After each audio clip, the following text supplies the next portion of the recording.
கர்த்தங்களை ஆஸ்வதிப்பாராக. நம்ம இதில் வந்திருக்கிற அருமையான பாஷை நம்ம வரவேற்க போகிறோம். அல்லேலூயா. ஆண்டவருடைய பரிசுத்த நாமத்திற்கு மகிமை உண்டாகட்டும். மனமகிழ்ச்சியான இந்த நல்ல இரவு நேரத்திற்காக ஆண்டவருக்கு நன்றி சொல்லுகிறேன். உங்களோடு இணைந்து ஆண்டவரை மகிமைப்படுத்தும்படி எனக்கு கிடைத்த இந்த வாய்ப்பை ஒரு பெரிய பாக்கியமாய் கருதுகிறேன். இந்த நாள் நமக்கு மிகுந்த ஆசீர்வாதமாய் இருக்கட்டும். ஆமென். இந்த இடத்தில் நான் வருவதற்கு தகுதிப்படுத்தின என் ஆண்டவருக்கும் என்னை அழைத்து பயன்படுத்துகிற இந்த அன்பு ஊழியருக்கும் மற்றும் இவர்களோடு என்னை பழக்கப்படுத்தின அருமையான அன்பு ஊழியர்களுக்கும் ஆண்டவர் இயேசுவின் நாமத்தில் அன்பின் வாழ்த்துக்களை நான் மனதார தெரிவித்துக் கொள்கிறேன். கர்த்தர் உங்களையும் உங்கள் குடும்பங்களையும் ஆசீர்வதிப்பாராக. இந்த ஊழியத்தை ஆசீர்வதிப்பாராக. இந்த ஊழியர் குடும்பத்தை ஆசீர்வதிப்பாராக. இவர்கள் தரிசனத்தை கர்த்தர் நிறைவேற்றுவாராக. கர்த்தர் தொடர்ந்து பெரிய காரியங்களை செய்வாராக. ஆமென். 2 கொரிந்தியர் 3ஆம் அதிகாரம் அதனுடைய 5வது வசனத்தை இப்ப எல்லாரும் எடுத்துக்கொள்ளுங்கள். எல்லாரும் சேர்ந்து வாசிப்போம். எங்களால் ஏதாகிலும் ஆகும் என்பது போல ஒன்றை யோசிக்கிறதற்கு நாங்கள் எங்களாலே தகுதியானவர்கள் அல்ல, எங்களுடைய தகுதி தேவனால் உண்டாயிருக்கிறது. எல்லாரும் கடைசியில் அந்த வார்த்தையை சொல்லுங்க. எங்களுடைய தகுதி தேவனால் உண்டாயிருக்கிறது. ஒரு முறை கூட சொல்லுங்க. எங்களுடைய தகுதி. செய்தியின் தலைப்பு தகுதிப்படுத்துகிற தேவன். எங்கள் தகுதி தேவனால் உண்டாயிருக்கிறது. எங்கள் தகுதி தேவனால். இன்றைக்கு நான் மேடையில் நின்று கொண்டிருக்கிறேன். இந்த வசனத்தை குறித்து சொல்லும் பொழுது நாங்கள் எங்களாலே தகுதியானவர்கள் அல்ல, எங்கள் தகுதி தேவனால் உண்டாகிறது. இங்கே உங்களுடைய ஊழியர் ஊழியம் செய்து கொண்டிருக்கிறார். அவரை குறித்து வேதம் சொல்லுகிறது, எங்கள் தகுதி எங்களால் உண்டானதல்ல, தேவனால் உண்டாகிருக்கிறது. இந்த இடத்திலே தேவனுடைய பிள்ளைகள் நாம் இருக்கிறோம். நம்மாலே நாம் தகுதியானவர்கள் அல்ல, எங்கள் தகுதி தேவனால் உண்டாகிருக்கிறது. ஆமென். அப்ப இன்றைக்கு நம்முடைய ஆண்டவரை குறித்து என்ன படிக்க போகிறோம்? இயேசு எங்களை தகுதிப்படுத்துகிற தெய்வம். ஆமென். இந்த உலகத்துல ஒரு கம்பெனிக்கு வேலைக்கு போறோம்னு வைங்களேன், அவர்கள் அந்த கம்பெனி யாரை சூஸ் பண்ணுது? தகுதியானவர்களை சூஸ் பண்ணுது. தகுதியானவர்களை சூஸ் பண்ணி அவர்களுக்கு வேலை கொடுக்குது. சமீபத்தில் ஒரு 2 வாரம் இருக்கும் பாருங்க, ஒரு தம்பி கோயம்புத்தூருக்கு வேலை தேட போனான். ஒரு 2 வாரம் அங்கே இருந்து வேலை தேடி விட்டு வேலை கிடைக்கல. அவன் என்ன செய்தான்? திரும்பி வரான். வந்து நான் கேட்டேன், தம்பி என்ன வேலை கிடைக்கலையா? அவன் சொன்ன, எல்லாரும் எக்ஸ்பீரியன்ஸ் கேட்குறாங்க பாஸ்டர். அப்ப நான் சிரிச்சுட்டே சொன்னேன், எவனாவது ஒருத்தன் வேலை தந்தா தானே எக்ஸ்பீரியன்ஸ் கிடைக்கும். பிறக்கும் பொழுது என்ன எக்ஸ்பீரியன்ஸ் கொண்டாவாரா இல்லையாம்மா? யாராவது ஒருத்தர் கூப்பிட்டு, ஐயா வேலைப்பார், ஒரு 2 வருஷம் வேலைப்பார் அப்படின்னு சொன்னாதான் நமக்கு கிடைக்கும். அப்படித்தானே? இந்த உலகத்திலே தகுதியானவர்களை உலகம் தேடுகிறது. ஆனால் ஆண்டவர் தகுதிப்படுத்துவதற்காக தேடுகிறார். சொல்ல புரியுதா இல்லையா? ஏன் மனிதர்களை நம்ப வேண்டாம், ஆண்டவர் மேல் நம்பிக்கை அருங்கள் என்று சொல்லுகிறது? அதற்கு 1000 காரணம் இருந்தாலும் உலகம் தகுதியானவர்களை தேடுது. நீ தகுதியா? இல்லை, ரிஜெக்ட். நீ தகுதியா? இல்லை, ரிஜெக்ட். ஆண்டவர் என்ன செய்கிறார்? இல்லப்பா, விருப்பம் உள்ளவன் வா, அவர்களை நான் என்ன பண்ணிக்கிறேன்? தகுதிப்படுத்தி கொள்கிறேன். ஆண்டவர் எப்பொழுதுமே தகுதி இல்லாதவர்களை தகுதிப்படுத்தி பயன்படுத்துகிறார். தகுதி இல்லாதவர்களை தகுதிப்படுத்தி ஆசீர்வதிக்கிறார். நம்முடைய ஆண்டவர் நம்பிக்கைக்குரியவர் என்று நான் நினைக்கிறேன். அதை குறித்து உங்களுடைய அபிப்பிராயம் என்ன? ஆராதனைக்குரியவர் என்று நான் நினைக்கிறேன். அவரை நம்பலாம் என்று நினைக்கிறேன். அப்ப நம்முடைய ஆண்டவர் யார்? நம்மை தகுதிப்படுத்துகிற தேவன். எல்லாரும் கடைசி வார்த்தையை சொல்லுங்க. நாங்கள் எங்களாலே தகுதியானவர்கள் அல்ல, எங்களுடைய தகுதி தேவனால் உண்டாயிருக்கிறது. ஆமென். ஆமென். அல்லேலூயா. அப்ப இதை நம்ம ஆண்டவர்கிட்டே ஒரு வார்த்தை சொல்லுகிறோமே, ஆண்டவரை நீர் என்னை தகுதிப்படுத்துவதற்காய் உமக்கு ஸ்தோத்திரம். சொல்லுங்க, நீரங்களை தகுதிப்படுத்துவதற்காய் ஸ்தோத்திரம். தேங்க்யூ. ஆமே. சரி, அவற்றை சொன்னதை பக்கத்துல சொல்லுகிறோமா? ஒருத்தருக்கு ஒருத்தர் சொல்லுங்க, நம்ம ஆண்டவர் தகுதிப்படுத்துகிற தேவன். ஆமே. நான் சொல்ல புரியுதா இல்லையா? ஒரு வெரி சிம்பிளா சொல்லவா? ஆலயத்துக்குள்ள ஆண்டவரை பார்த்து, ஆண்டவரை நீர் தகுதிப்படுத்துகிறவர் அப்படின்னு சொன்னா அதுக்கு பேர் துதி. பக்கத்தில் இருக்கிறவங்களை பார்த்து எங்க ஆண்டவர் தகுதிப்படுத்துகிறவர்னு சொன்னா சுவிசேஷம். வார்த்தை ஒண்ணுதான், கழுத்தை மட்டும் மாத்திக்கிடு. ஆண்டவரை பார்த்து சொல்லும் பொழுது கழுத்தை மேலாக்களை பார்த்துட்டு என்ன சொல், நீர் என்னை தகுதிப்படுத்துகிற தேவன், அவர் தேங்க்யூ. சுவிசேஷம் சொல்லும் பொழுது அந்த கழுத்தை கீழே லெப்ட் பார்த்து என் ஆண்டவர் தகுதிப்படுத்துகிற தேவன். இங்க சொன்னா சுவிசேஷம், அங்க சொன்னா துதி, அங்க சொன்னா துதி. அதனால இங்க சொல்றதோட நிறுத்திடப்படாது, அங்க போயும் சொல்லணும். Very good. கர்த்தர் உங்கள் மேல் கிருபையாய் இருப்பாரா.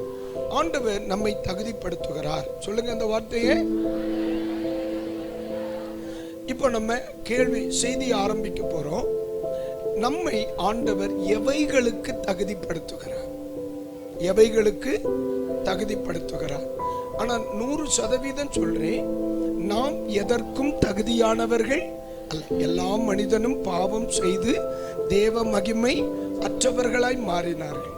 ஆனால் ஆண்டவர் நம்மை அழைத்து அவருடைய இரத்தத்தினால் கழுகி பரிசுத்தப்படுத்தி நம்மை தகுதிப்படுத்தி 4 பேருக்கு முன்னால தலைகுனியாம நிறுத்துகிறவர் தான் நம்முடைய ஆண்டவர்.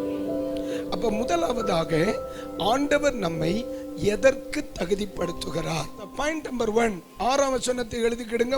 2 கொரிந்தியர் 3:6 எழுதி கொள்ளுங்க. இப்ப எல்லாரும் சேர்ந்து வாசிப்போமா?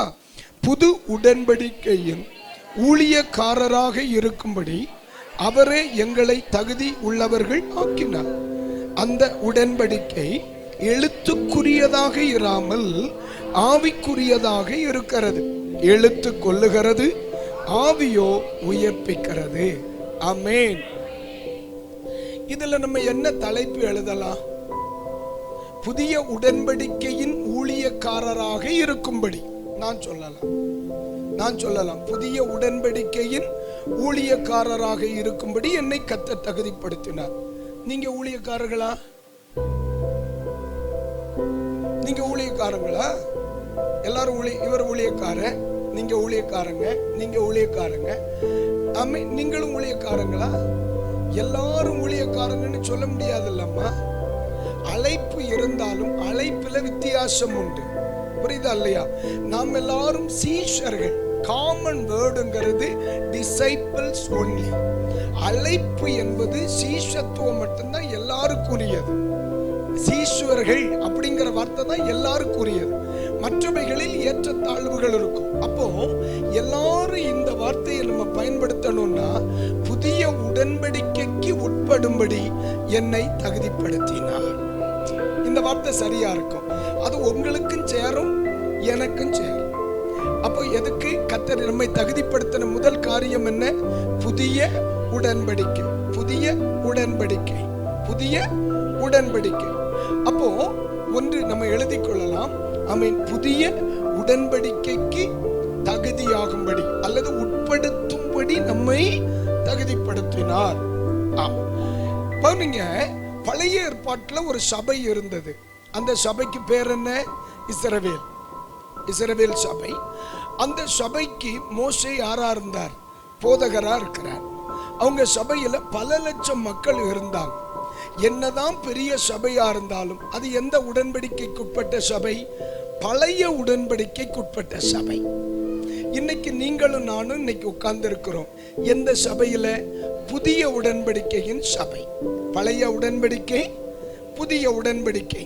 சரி, பழைய உடன்படிக்கைக்கும் புதிய உடன்படிக்கைக்கும் நிறைய வித்தியாசம் உண்டு.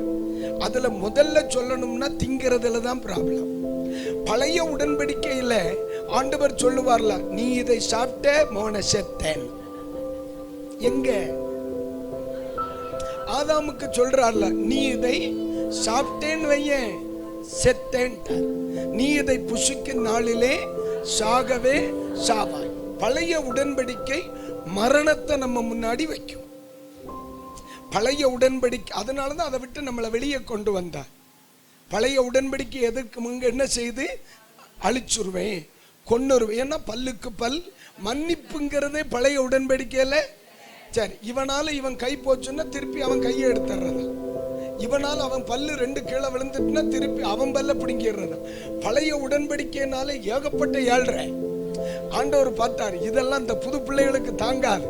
அதனால நம்மளை பழைய உடன்படிக்கையிலிருந்து கர்த்தர் இப்ப எதுக்குள்ள கொண்டு வந்திருக்கிறார், புது உடன்படிக்கையில். அப்போ நான் எந்த காலத்துல இருக்கிறேன், புதிய உடன்படிக்கையில இருக்கிறேன். உங்க பாஸ்டர் அந்த காலத்துல இருக்கிறார், புதிய உடன்படிக்கையில. நீங்க எந்த காலத்து விசுவாசிகள், புதிய உடன்படிக்கை. நம்மை கர்த்தர் புதிய உடன்படிக்கைக்கு உட்படுத்தினார், புதிய உடன்படிக்கைக்கு உட்படுத்தினார். சரி, பழைய உடன்படிக்கை நீ இதை புசிக்கும் நாளிலே சாகவே சாவ. அப்ப மரணம் தானே. புதிய உடன்படிக்கை என்ன சொல்லுது, என்னை புசிக்கிறவன் என் மூலம் ஜீவிப்பான். ஏசு அப்படித்தானே சொன்னார். பழைய உடன்படிக்கை மரணத்தை குறித்து பேசுது, புதிய உடன்படிக்கை வாழ்வை குறித்து பேசுது. நம்ம எல்லாம் மோசே காலத்துல பிறந்திருப்போம்னு சொன்னா கண்டிப்பா நம்ம பண்ண சேட்டைக்கு புதைச்சிருப்பான், இல்ல கொண்டு இருப்பானுன்னு சொல்ல வந்தேன். ஆனா கிருபையா நம்ம லேட்டா பிறந்ததுனால இயேசுவின் நிமித்தம், அவரை உண்டதின் நிமித்தம் நம்ம இன்னைக்கு என்ன செய்துட்டு இருக்கிறோம், வாழ்ந்து கொண்டிருக்கிறோம். அப்ப நம்ம எல்லாம் எந்த காலத்துல உட்கார்ந்து இருக்கிறோம், இல்ல சிரிச்சு சந்தோஷமா இருக்கிறதா எனக்கு பிடிக்கும். நல்லா கவனிங்க, இதே மாதிரி நீங்க வீட்டிலையும் இருக்கணும்.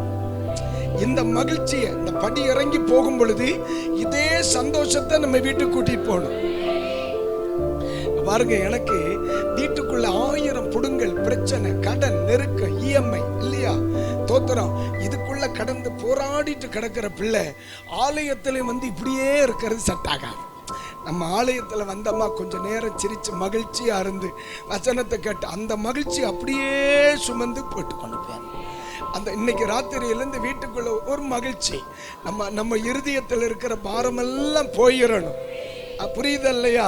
சில ஆட்கள் சந்தோஷம் பொங்குதே பாட்டு பாடுவான், ஆனா பொங்குதே பாட்டு என்னது ஆனா ஒரு பாட்டு முடியறதுக்குள்ள 3 கர்ச்சீப்பு நனைஞ்சிரும், மூக்கு பிடிக்கிறது, அழுதுகிட்டு. அப்படியெல்லாம் இருக்கப்படாது. நம்முடைய ஆண்டவருடைய பிள்ளைகள் மகிழ்ச்சியா இருக்கணும். பைபிள் அப்படித்தான் சொல்லுது, சந்தோஷமா இருங்கள் என்று மறுபடியும் சொல்லுகிறேன். சந்தோஷமா இருங்கள் என்று மறுபடியும் சொல்றேன். எனக்கு அப்படிப்பட்டவர்கள் தான் பிடிக்கும். ஆமா, அதுல அதுக்குன்னு சொல்லி பாச்சா சொன்னாலும் ரோட்ல நின்று சிரிச்சிடப்படாது. ஒரு ஆஸ்பத்திரி கொண்டு போயிருவாங்க, இங்க ஒரு பக்கத்துல ஒரு ஆஸ்பத்திரி இருக்குல்ல, கீழ்பாக்கமா, எனக்கு தெரியாது, அவன் தான் சொன்னான். ஆண்டவர் நல்லவே, அல்லேலூயா. ஒரு மனிதன் புதிய உடன்படிக்கைக்குள்ளே இருக்கிறவனின் மனநிலை எப்படி இருக்கும்? இப்ப நம்ம எல்லாரும் புரிஞ்சுட்டோம், நான் பழைய உடன்படிக்கையில் இல்லை, என்னை ஆண்டவர் எந்த உடன்படிக்கையில் வைத்திருக்கிறார், புதிய உடன்படிக்கையின் பிள்ளை. நான் புதிய உடன்படிக்கையின் பிள்ளை, புதிய உடன்படிக்கையின் விசுவாசி, புதிய உடன்படிக்கையின் சீஷன், புதிய உடன்படிக்கையின் ஊழியக்காரன் இல்லைங்களா, இல்லது விசுவாசி சொல்லலாம். ஆனா இந்த புதிய உடன்படிக்கைக்குட்பட்டவர்களுக்கு அறிந்து கொள்ள வேண்டிய ஒரு உண்மை, அறிந்து கொள்ள வேண்டிய ஒரு உண்மை, அதாவது புதிய உடன்படிக்கைக்குட்பட்ட ஒரு பிள்ளை, நான் இனி சொல்ல போகிற வார்த்தைகளை நீங்க மறந்துடவே கூடாது. இப்ப நமக்கு கன்ஃபார்ம் ஆகி போச்சு, ஆமா எல்லாம் ரட்சிக்கப்பட்டவங்க தானே. அப்ப கவனிங்க, இந்த புதிய உடன்படிக்கைக்குட்பட்ட பிள்ளை அறிந்து கொள்ள வேண்டிய சில காரியங்கள் இருக்கிறது. இப்ப எல்லாருக்கும் தெரிஞ்சு போச்சு, நான் பழைய உடன்படிக்கையிலிருந்து விடுபட்டு இருக்கிறேன், புதிய உடன்படிக்கைக்கு உட்பட்டு இருக்கிறேன். நான் எதிலே வாழ்கிறேன்? புதிய உடன்படிக்கையில். அல்லேலூயா. அதுவே பெரிய விஷயம், அதெல்லாம் பெரிய விஷயம். சரி, அப்ப ஒருவன் புதிய உடன்படிக்கைக்குள்ளே இருக்கிறவன் அறிந்து கொள்ள வேண்டிய ஒரு ஆழமான சத்தியம் என்ன அப்படின்னா, எழுதுங்க. 1 மத்தேயு 26, மத்தேயு 26 28 ஒன்று வாசிங்க. 26 இதனுடைய 28 இது பாவ மன்னிப்பு உண்டாகும்படி அநேகருக்காக புதிய உடன்படிக்கைக்குரிய, நல்ல கவனிங்க, புதிய உடன்படிக்கைக்குட்பட்ட எல்லா பிள்ளைகளும் அறிந்திருக்க வேண்டிய உண்மை ஒன்று, என்னுடைய பாவம் மன்னிக்கப்பட்டிருக்கிறது. புரியுதா? இது ரொம்ப ஆழமான செய்தி. அதுக்குள்ள எங்கேயுமே நான் போக மாட்டேன். மேலோட்டமா சொல்லிட்டு போறேன். நான் புதிய உடன்படிக்கைக்குட்பட்டவன். இனி எனக்குள்ள என்ன எண்ணம் இருக்கு? நான் பாவி அல்ல, என் பாவங்கள் மன்னிக்கப்பட்டிருக்கிறது. என் பாவங்கள் மன்னிக்கப்பட்டிருக்கிறது. இந்த மனநிலை யாருக்குள் இருக்குமோ அவர்கள் உண்மையான புதிய உடன்படிக்கைக்குட்பட்டவர்கள். சிலர் சபைக்குள்ள வருவாங்க, ரட்சிக்கப்பட்டிருப்பாங்க, ஞானஸ்நானம் எடுத்திருப்பாங்க. என்ன சொல்லுவாங்க தெரியுப்பா? நம்ம எல்லாம் எங்க பிரதர், பரலோகத்துக்கு போவீங்களான்னு உங்கள்கிட்ட கேட்டா அவங்க அழகாக இழுப்பாங்க. பார்த்துக்க, நம்ம எல்லாம் எங்க, நம்ம எல்லாம் பெரிய பாவி. ஆனா அது எது வரைக்கும்? இயேசு கிறிஸ்துவின் இரத்தத்தினால் நான் கழுகப்படுகிறது வரைக்கும் தான். ஒருவன் புதிய உடன்படிக்கைக்குட்பட்டு விட்டால் அவனுடைய மனநிலைமை எப்படி இருக்கும்? என் பாவங்களை இயேசு மன்னித்து விட்டார். எப்படி எப்படி எப்படி? உலகம் என்ன பார்த்து என்ன சொல்லுது? இவனா அநியாயம் பிடிச்சவனாச்சே, இவளா எவ்வளவு பெரிய தவறு செய்தவன், இவனா இவன் எவ்வளவு பெரிய அக்கிரமம் பண்ணினவே, இவனையா நீதிமான்கள் என்று சொல்லுகிறீங்க? இவனா ஆலயத்துக்கு போறான், இவனா பைபிள் எடுத்திருக்கான், இவ்வளவு பயங்கர சேட்டை பிடிச்சவளாச்சே. ஆனா புதிய உடன்படிக்கைக்குட்பட்ட ஒரு பிள்ளையின் மனநிலை என்ன தெரியுமா? மனநிலை, என் இயேசு என் பாவங்களை மன்னித்து விட்டார். புரியுதம்மா? இனி நான் பாவி அல்ல, இனி நான் பாவி. இந்த மனநிலை ஒரு பிள்ளையில் இருக்குமானால் அவன்தான் புதிய உடன்படிக்கைக்கு உட்பட்டவன். என்ன என்ன ஆனந்தம், என்ன என்ன ஆனந்தம் சொல்லக்கூடாது.